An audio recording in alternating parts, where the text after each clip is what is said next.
C. Joseph Vijay எனும் நான்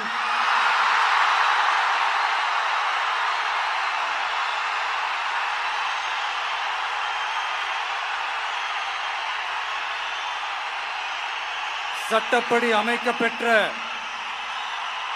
இந்திய அரசியல் அமைப்பின்பால் உண்மையான நம்பிக்கையும் மாறா பற்றும் கொண்டிருப்பேன் என்றும்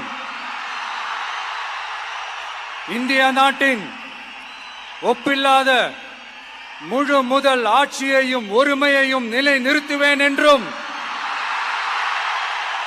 தமிழ்நாட்டு அரசின் முதலமைச்சராக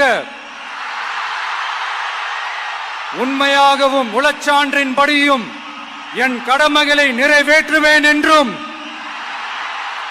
அரசியல் அமைப்பிற்கும் சட்டத்திற்கும் இணங்க அச்சமும் ஒருதலை சார்பும் இன்றி விருப்பு வெறுப்பை விலக்கி பலதரப்பட்ட மக்கள் அனைவருக்கும் நேர்மையானதை செய்வேன் என்றும் ஆண்டவன் மீது ஆணையிட்டு உறுதிமொழிகிறேன்.